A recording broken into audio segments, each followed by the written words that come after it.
The Dukes of Hazzard stands out as unquestionably one of the most unforgettable and iconic comedy series ever. Viewers followed the adventures and challenges of the Duke family in Hazzard County for a continuous 6-year run. Although the final episode aired back in 1985, the show remains firmly entrenched in our memories as one of the finest. Now over 3 decades have passed since 1985, and while some may find it surprising, others may not. Let's dive into the interesting details. Tom Wopat as Luke Duke. Actor Tom Wopat soared to fame portraying Luke Duke, the elder of the 2 siblings. A former Marine Corps member and ex-pugilist, Luke's primary responsibility was to devise strategies to rescue the Dukes from Boss Hogg's latest plot to incarcerate them. Another significant contribution he made to the series was the iconic hood slide, a remarkably cool scene where he glided across the General Lee's hood, featured in the opening credits of every episode and frequently repeated throughout the show. Similar to his co-star John Schneider, Wopat ascended from relative obscurity to become a prominent figure on the strength of Dukes. Following the show's conclusion, he ventured into the music industry, releasing 11 albums between 1983 and 2017 and achieving several top 20 country hits, along with earning a 1987 Academy of Country Music nomination for Best New Male Vocalist. He garnered even more recognition as the lead in various musical productions, including Tony-nominated performances in Annie Get Your Gun and A Catered Affair. Wopat revisited his role as Luke Duke in the Dukes TV films, as well as various Dukes video games, and received a nomination for a Screen Actors Guild Award for his portrayal of Sybil Shepherd's former spouse on Sybil. While he hasn't attained significant screen stardom since Dukes concluded, and his career and reputation took a hit following a 2017 arrest for assault and drug charges, he has remained involved in notable projects, including recurring roles on Longmire and a supporting role in Django Unchained. Denver Pyle as Uncle Jesse. Keeping a close eye on the Duke siblings and their cousin Daisy, and offering assistance when they found themselves in trouble, was their uncle, Jesse Duke. A former moonshiner with a long-standing feud against Boss Hogg, Uncle Jesse provided life advice with gruff affection and Southern resilience. Character actor Denver Pyle portrayed Jesse throughout the entire network run of Dukes and concluded his extensive screen career by revisiting the role in the 1997 TV movie Dukes of Hazzard Reunion. Pyle embarked on his acting journey while employed at an aircraft factory following his service in World War II. His film debut came in 1947's The Guilt of Janet Ames, and he soon became a regular presence in westerns, which capitalized on his Colorado accent and gravelly voice.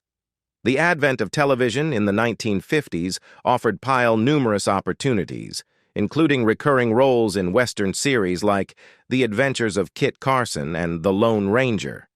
Amidst these, Pyle made guest appearances on The Dick Van Dyke Show, The Twilight Zone, and various other dramas and comedies. A notable stint on The Andy Griffith Show as the patriarch of the musical Darling Family preceded involvement in more prominent projects, such as Arthur Penn's groundbreaking Bonnie and Clyde, Disney's Witch Mountain films, and a recurring humorous role as the mountain man Mad Jack on The Life and Times of Grizzy Adams. Following the conclusion of Dukes in 1985, Pyle remained active on television with guest appearances on Dallas and in films like Mel Gibson's Maverick. Beyond his acting pursuits, Pyle also directed numerous episodes of Dukes and other series, including The Doris Day Show, and amassed significant personal wealth through investments in oil. He passed away from lung cancer at 77 years old on December 25, 1997, shortly after receiving his star on the Hollywood Walk of Fame. John Schneider as Bo Duke. Beauregard Bo Duke, Luke's younger, fair-haired, and more impulsive sibling in Dukes, was a former racer, usually found at the wheel of the General Lee, and frequently trailing Daisy and Cooter in the list of Dukes likely to clash with Boss Hogg and Roscoe. Typically, Beau's entanglements stemmed from encounters with attractive women, for whom he often developed strong feelings without considering the consequences.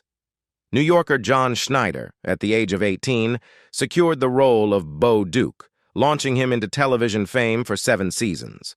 Although his connection with the character faced challenges, he joined Tom Wopat in a protest against Dukes regarding merchandise profits, and the series didn't catapult him into cinematic stardom. It did pave the way for a successful music career, yielding 4 chart-topping singles on the U.S. country chart between 1984 and 1986. Following Dukes, Schneider continued to thrive on television, a feat that eluded many of his peers. He portrayed Jonathan Pa Kent on Smallville from 2001 to 2006 and secured regular or recurring roles on series such as The Secret Life of the American Teenager, Nip, Tuck, and The Have and Have-Nots. Additionally, he ventured into directing and producing numerous faith-based films and operated his independent production studio in Louisiana. Waylon Jennings as the balladeer. The narrator not only sang Good Old Boys, the theme song for the Dukes of Hazzard, but also provided rustic commentary on the events in each episode of Dukes from 1979 to 1985.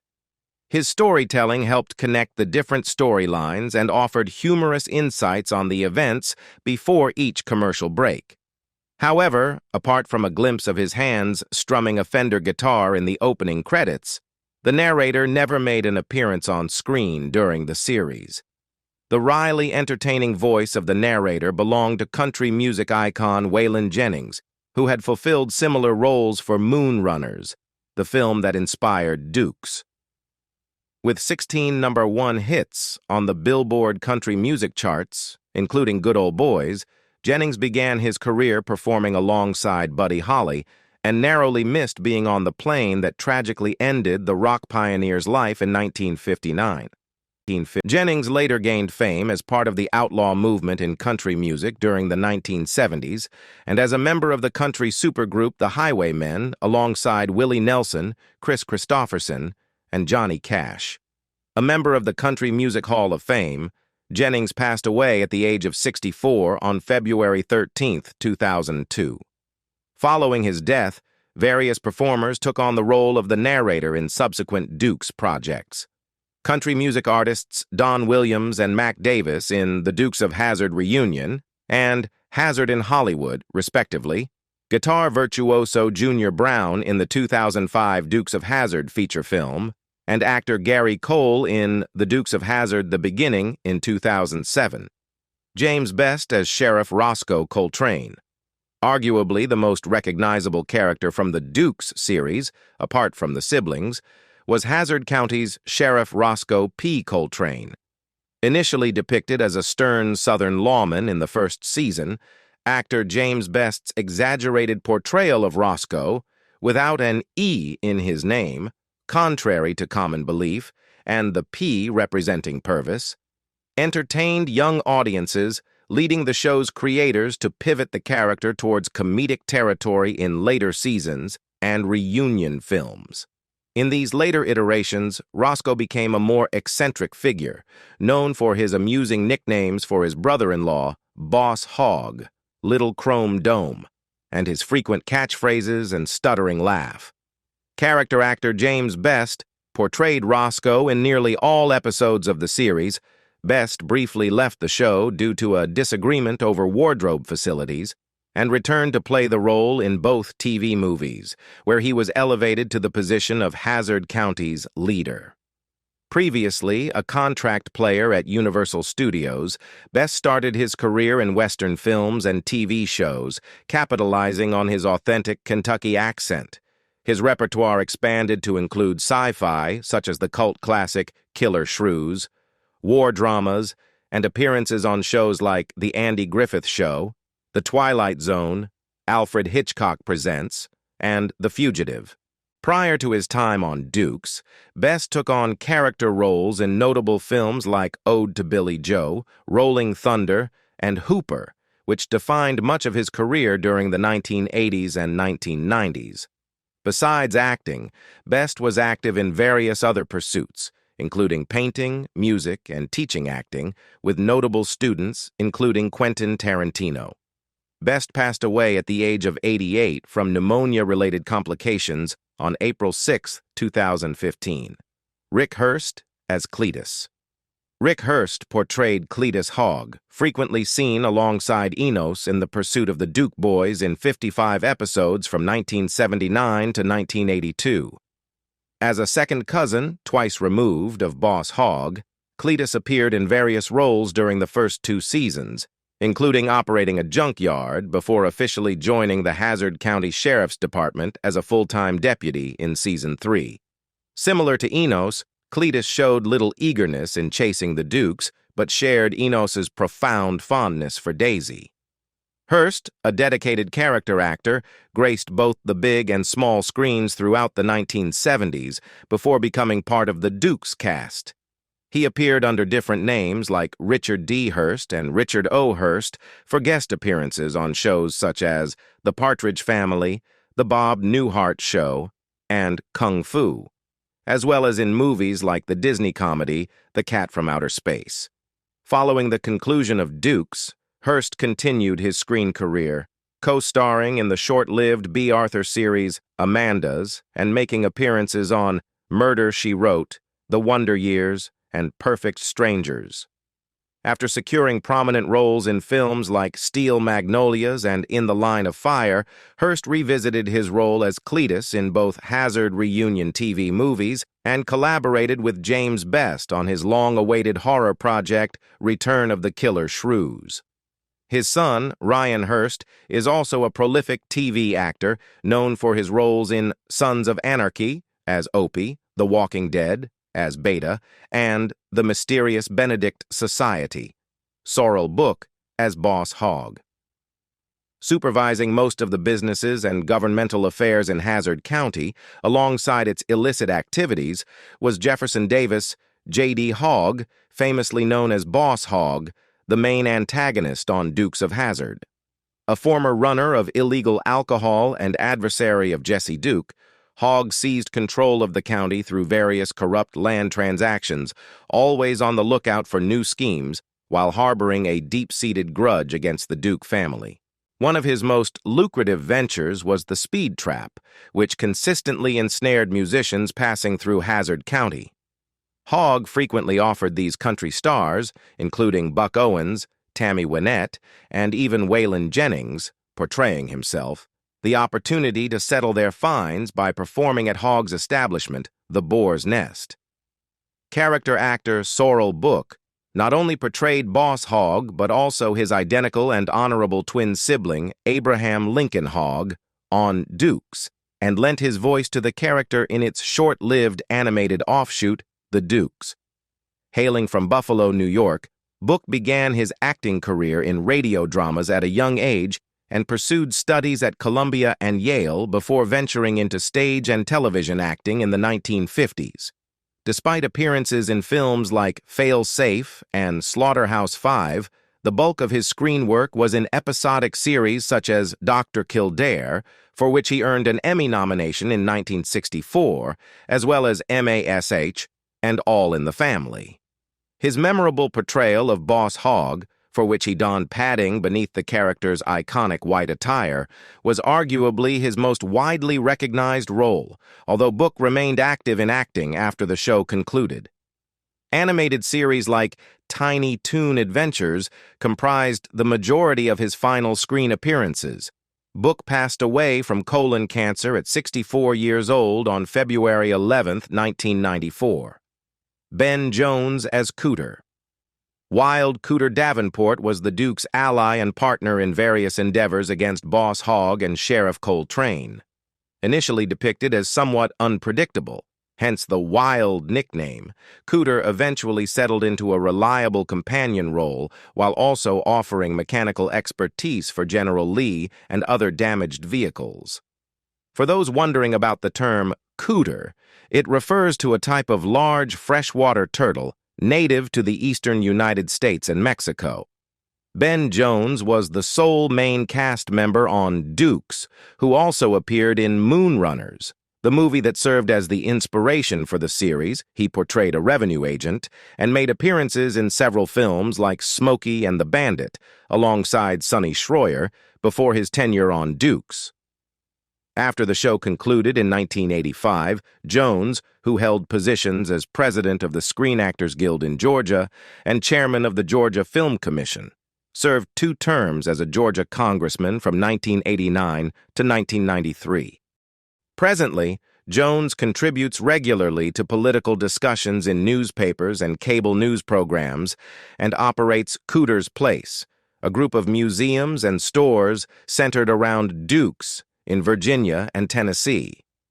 Jones also supervises the Good Old Boys festivals, which include Dukes cast reunions and live music performances for numerous attendees. Sonny Schroyer as Enos. Unlike his superiors, Deputy Enos Strait had no problem with the Dukes.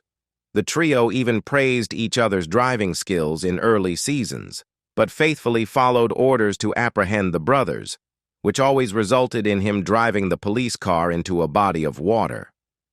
Enos also harbored a long-standing affection for Daisy and almost tied the knot with her in Season 7's Enos and Daisy's Wedding, although the ceremony was ultimately canceled due to his sudden rash outbreak. The couple later attempted to wed in The Dukes of HAZZARD Reunion, but their plans were derailed once again when Daisy's former spouse, Craig Branham, unexpectedly appeared. Sonny Schroyer appeared in supporting roles in numerous films before portraying Enos on Dukes, including several collaborations with Burt Reynolds, such as The Longest Yard and Smokey and the Bandit, with Ben Jones. He briefly capitalized on his popularity as Enos with a short-lived spin-off series titled Enos, and also portrayed the character on episodes of Hee Haw and Alice. Schroyer returned as Enos for both Dukes TV movies and various Dukes video games, but also took on roles in several films, including portraying legendary football coach Paul Bear Bryant in Forrest Gump, former Louisiana Governor Jimmy Davis in Ray, and various characters in The Rainmaker, The Gingerbread Man, and A Love Song for Bobby Long. Don Pedro Colley as Sheriff Little. Sheriff Big Ed Little embodied the complete opposite of Roscoe P. Coltrane's approach to law enforcement. Debuted in Season 3's My Son Bo Hogg, Big Ed served as the no-nonsense sheriff of neighboring Chickasaw County, holding both the Dukes and the Hazard County Police Force in equal disdain. When displeased, Ed had a knack for destroying cars with his bare hands or wielding a shotgun. Unfortunately for Ed, his success rate in apprehending the Dukes was just as dismal as Roscoe's. Don Pedro Colley portrayed Big Ed Little in 13 episodes of Dukes of HAZZARD between 1981 and 1984. Standing at 6'4" and hailing from Oregon, Colley transitioned into acting after a stint as a high school athlete, starting with an appearance in a 1967 episode of Tarzan alongside Ron Ely. Colley's commanding height made him a natural fit for roles as strong yet silent characters, landing him parts in notable projects like George Lucas's THX 1138 and Beneath the Planet of the Apes, as well as a memorable performance as the Lord of the Dead, Baron Samedi, in the underrated 1974 horror flick Sugar Hill. Throughout the 1980s and 1990s, Colley maintained a steady presence on television with recurring roles on The A-Team and Dukes, while also continuing to appear in films and episodic TV well into the new millennium. His final acting credits included Midnight Massacre, a budget-friendly modern adaptation of Julius Caesar, featuring Colley's former Apes co-star Linda Harrison, and Byron Cherry from Dukes. Colley passed away from cancer at the age of 79 in his hometown of Klamath, Oregon, on October 11, 2017. Catherine Bach as Daisy Duke. Though forever embedded in pop culture history for her denim shorts, which eventually became synonymous with her name, Bo and Luke's relative, Daisy Duke, was more than just a pretty face for the show. She balanced her occasional innocence, which often led her into trouble requiring assistance from the Duke brothers, with an array of impressive physical abilities. Daisy was a skilled marksman with both firearm and bow and arrow, adept at horseback riding, and, on more than one occasion, proved herself as skilled behind the wheel as Bo and Luke. If she had one flaw, it was her tendency to fall for the wrong guy, particularly when well-meaning Deputy Enos, Sonny Schroyer, harbored such an obvious crush on her. Catherine Bach portrayed various minor roles in films and on TV, including guest appearances on Policewoman, before skyrocketing to fame as Daisy Duke. In addition to her television renown, a poster of Bach as Daisy reportedly sold 5 million copies. "I didn't see it as being objectified," Bach remarked in 2022 regarding the image, which she largely crafted herself after rejecting the studio's proposal for an oiled, bikini-clad shot. "Personally, my husband at the time didn't approve of me working, so I was going through this difficult emotional period trying to be independent and assertive." During her tenure on the series, Bach also made appearances on several other shows, most notably The Love Boat. When Dukes concluded its network run, Bach maintained a relatively low profile. She revisited Daisy for the 2 TV movies, but apart from a few minor film roles and a 2-year stint on the Family Channel series African Skies, she largely stayed out of the limelight. Bach made sporadic returns to television in the new millennium with a recurring role on The Young and the Restless, as well as guest appearances on Monk and Hawaii Five-0. Thank you all for joining us on this nostalgic journey. Don't forget to like, share, and subscribe for more content like this. And remember, stay tuned for our next adventure down memory lane. Until then, take care and keep those General Lee engines revving.